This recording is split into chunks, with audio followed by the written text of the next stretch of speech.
Imagine running on empty, completely exhausted, and then flipping a switch and feeling your energy return almost instantly.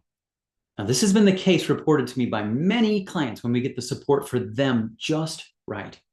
And often that support has included supporting these tiny little glands called the adrenal glands. And that's why this video I'm going to talk about something called adrenal desiccated. Now, adrenal desiccated is something that is not a forever fix. I want to make sure you understand that. This is something that when you are on the brink of absolute exhaustion, it can bring you back to the land of the living and feeling normal. And too many times I've seen that happen where somebody has been absolutely exhausted. We've suggested giving them a little bit of this adrenal desiccated and they feel amazing and they think, aha, I found the magic bullet for life. And that is not what I want you to think about like this. I want you to think about it as something that you finally recognize that you've pushed yourself for too long and gone too far without taking care of your body, giving yourself that time to recover.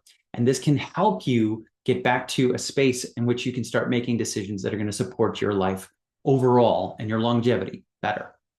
However, when you're under extreme stress, if you're training for something like a marathon, like happened to me, this might be something you want to include in that because we have to be mindful of how much those tiny little glands can take. So I'm going to share a couple of slides here from a seminar that I teach on adrenal and thyroid health. And just to give you context and understand that this is your tiny little adrenal gland. And I talk about the consumption concept because think about how much air we need to breathe every day. We have these big lungs taking up all this space for the real estate to be able to take care of that. We have this big heart that has to pump all the blood.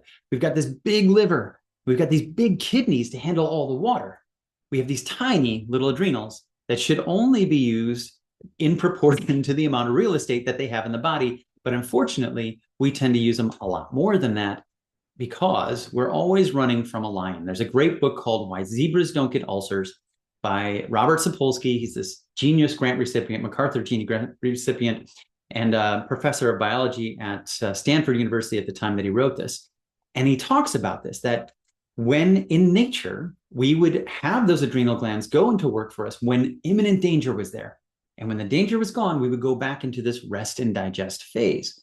But unfortunately, what we're seeing in our society is we have many different forms of lions, so many things that are causing us stress and keeping us from being able to recover. And so we need more things to help us recover. Now, how do we know how much recovery that we need? Well, I put together a little questionnaire here that if you want to put a note in there below, or if you want to email us or give us a call, I can share this with you.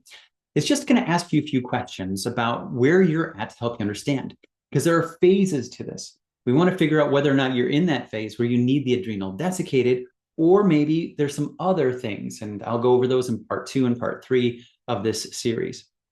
But if you look at this, the very first question is difficulty getting up in the morning. And I say, put a 0 to a 5. 0 being, hey, I jump up in the morning with a song in my throat and a skip in my step and everything's good. Okay, that's a 0.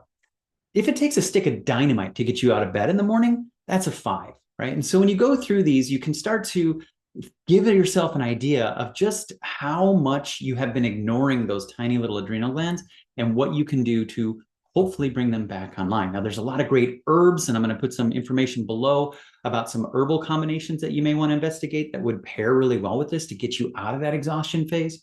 And of course, I'll put a link below that you have access to these if you need them. But always use somebody to guide you in this. Really work with somebody who can look at your life from an external point of view to help you know whether or not you're looking at this through blind spots or you're not seeing everything that you need. Because the adrenal glands really do need a lot more support. And it's so great to have tools like this, but we want to make sure we're using them in the appropriate amounts and at the appropriate time. So I'm going to make a part 2 and a part 3 so you know some other options if you're not absolutely exhausted. And you just know that maybe you're dancing with getting closer to exhaustion and you need to start to support yourself. All right, keep an eye out for part 2 and part 3 coming soon.